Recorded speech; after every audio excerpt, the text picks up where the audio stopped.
Hey everyone, today I wanted to kind of do a quick tutorial of a fun journal here with a sewed spine. I was inspired by Cori Dahman. I'll place her link down below, but I'm just gonna kind of go through it step by step and tell you how I did it. And anyway, we can go from there.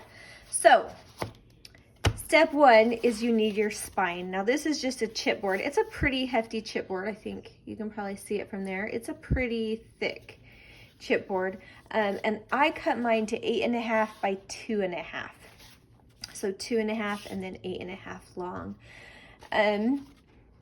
Because the papers I'm using are from this Tim Holtz book, and these are 8 by 8.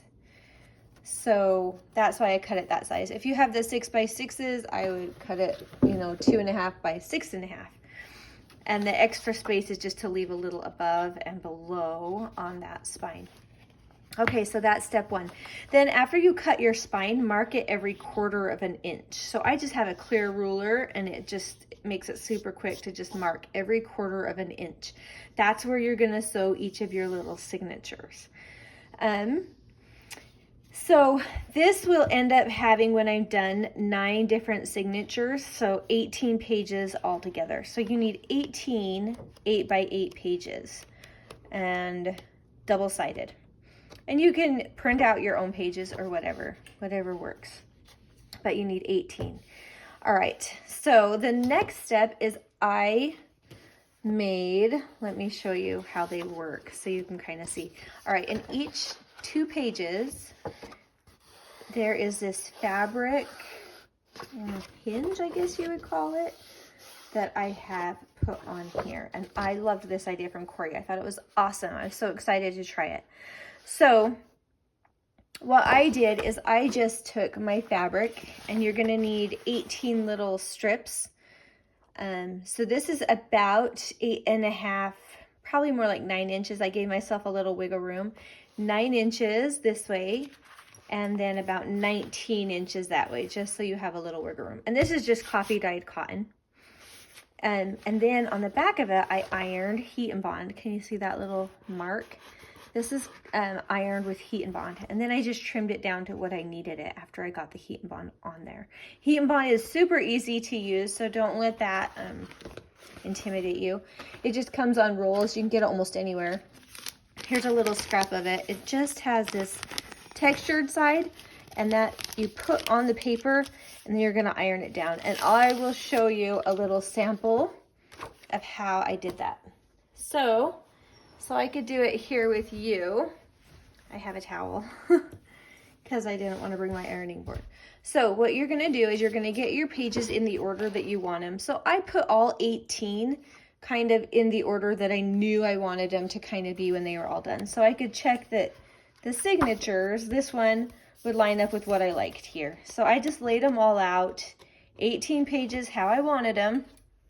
And then you take 2 of them, and I got 2 here that would have a big difference in pattern so you could kind of see. So you're gonna lay these papers out, and you're gonna leave a tiny gap. I mean, it's maybe an 1/8 of an inch, probably more like a 1/16. Then you're gonna take one of your fabric strips. Here's one right here. So I cut my fabric into 1-inch strips from the heat and bond on one side. And, oh, that's not one. I'm gonna peel off the back. So of the heat and bond, you peel off the paper part, and you'll see how that's kind of shiny. That's because it's sticky. So then I'm gonna carefully lay that down, and you could take these papers down to make sure that they're not gonna go anywhere, but it's okay if it's not 100% perfect. So I'm gonna lay those down. Oh, I just moved it. You might want to tape them down, but we're not gonna, because we're working on a towel. And then just grab your iron, and you're just gonna press that. So that heat and bond is gonna stick to the paper, and it sticks really well. And it's gonna act as a hinge between those 2 pages. So I'm just gonna give all that a quick iron, and then I'm gonna flip it over, and we're gonna do the exact same thing to the other side. Let me get another heat and bond strip here with my cute cotton dyed fabric. And this is coming on here. That's really horrible. I line those up really horrible. I bet I can pull it off if I heat it up again. Maybe, we'll see. Sometimes if you heat it up, it will come right off again. Yeah, and I can fix that. So I'm gonna do that. The bottom was okay, but the top, not so much.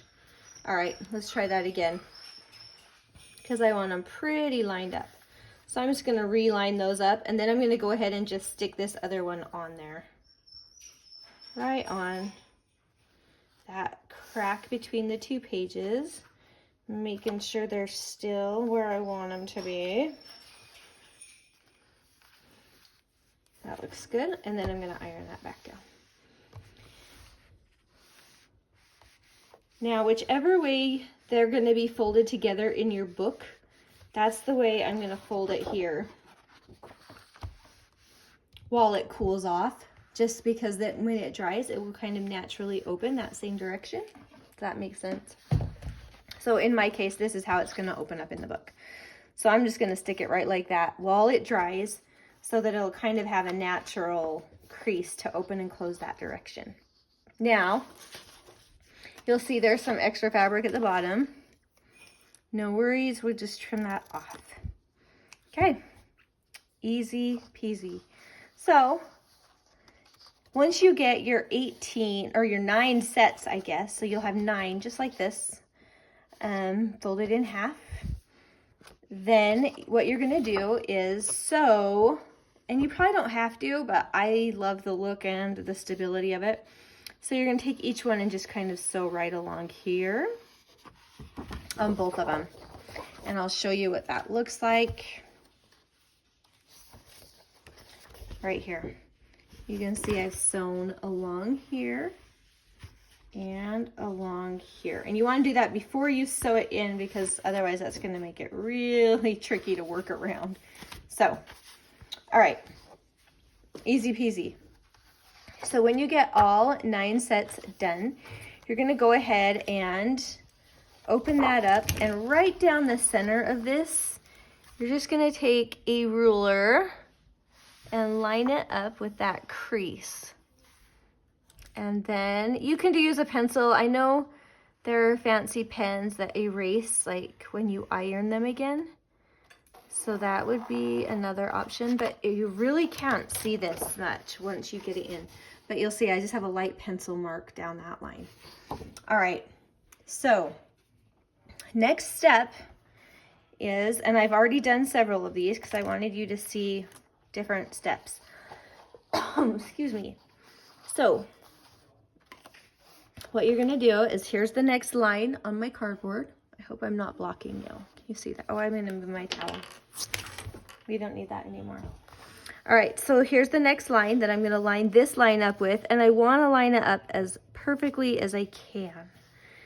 And I also wanna make sure the top of this page continues to line up with these other pages. Then I'm just gonna take a bunch of my clips, bunch of my little alligator clippies once I get that lined up. And I'm gonna hold that nice and tight, and I'm gonna clip it down. They're hard to clip right now. I should probably get my bigger clips out, but I didn't. But, because there's a lot of pages that goes into that at this point. So you can do it over here on this side too with another clip, but once you get this far into it, there's not a lot to clip onto.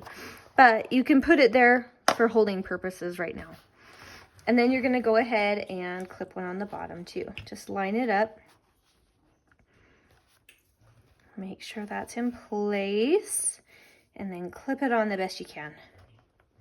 Just like so. All right, now, once you're at this point, you can only do one page at a time, and then go and sew it in place. And what I do is I turn it upside down because that's how it works best with my machine, to only have one page that goes under the arm of the sewing machine. Because if you have all this bulk going under that arm, it's going to be harder to sew. So you want to have that one page going under the arm. Start up here and you're going to carefully just sew exactly on that pencil line, which will also be on that spine. So you'll end up getting these stitches right along that spine. But I'm not going to do it because I haven't sewn this part yet, so I'm not going to sew it right now. And then you just continue working on until you get all of the pages done. All right, so I'm going to take that off and I'm going to show you the next step. All right, so imagine that these two are in now too.